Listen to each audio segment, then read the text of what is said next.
welcome to the Vintage Rebellion podcast series on vintage diecast spaceships from Kenner. Now, so far we've been looking at the Wave 1 ships, the small ships.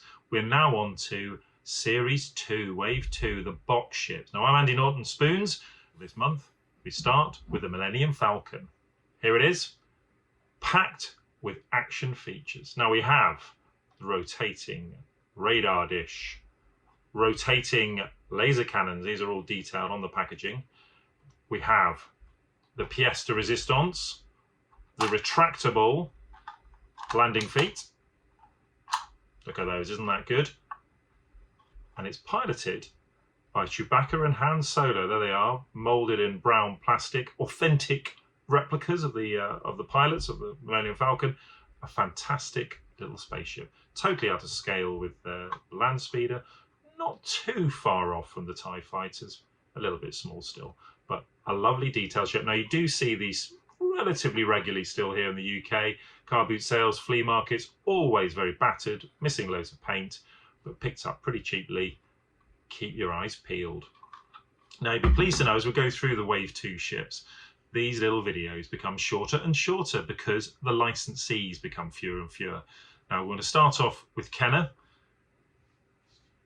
We have to start with the 7A. You can see here in a blister attached to a backing card within a cardboard box. Now, those backing cards can actually be removed from the boxes, so you can never totally tell whether these are sealed, but you can see if the blister has been opened, that's for sure. Now, we see the errors that we saw on the carded ships continue into the boxes. Now, the first one is a pretty major one. You can see on the front of the box here, it says, authentic replica of Han Solo's space cruiser. Seems fairly accurate, doesn't it? But on the back, Star Wars excitement with this finely detailed replica of the Empire's largest spacecraft. That's a bit of a whoopsie. Otherwise, you can see that it's got the exciting action features photographed there, so everyone can see what's going on. The 3 prototype Wave 2 ships, which I think they were actually sort of cast in a polystyrene-like material from the photos. And then we've got the actual vehicles from Wave 1. Now, next up was the special offer ship from Kenner, special offer Millennium Falcon. Exactly the same as that 7A, but on the front of the box, special offer details on each side, and on the back, details of what you could get, which was this backing card inside, essentially a little scene, space scene to put your ships up against.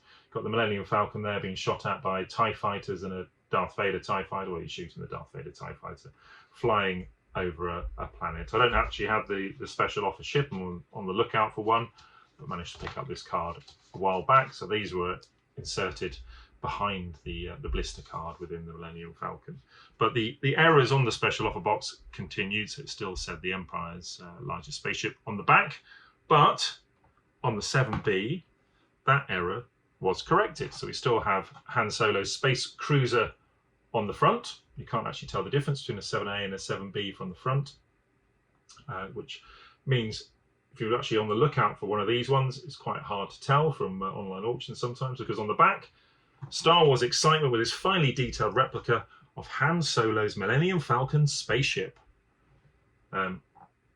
Otherwise the same, we've got those prototypes, we've got the action details, but they've picked up that error and replaced it with the Han Solo's Millennium Falcon spaceship. Now, the last in the Kenner line is the Empire Strikes Back packaging. And we can see on the front here, we've got the big red Empire Strikes Back logo.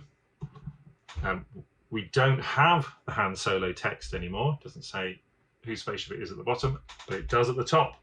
Authentic replica of Han Solo's space cruiser at the top here. And there's another change on the back, because on the previous box it said spaceship. Well, they're actually matching up the text now. I mean, the QA is terrible on these, really. So Star Wars excitement with this finely detailed replica of Han Solo's space cruiser, rather than Millennium Falcon spaceship. So they're basically matching the text on the front to the back.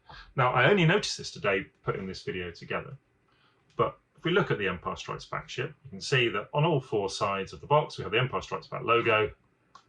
All 4 panels are the same way up.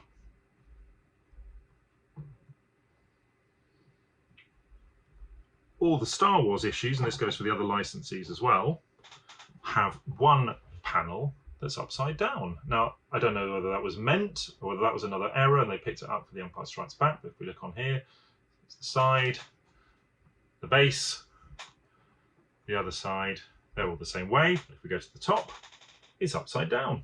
So they picked that up for the Empire Strikes Back. Now, there were only 2 other licensees for the Millennium Falcon. First up for you is the Palatoy. So we got this in the UK. Essentially the same packaging as the Kenner 7A, except we have a Palatoy logo on the front rather than the Kenner.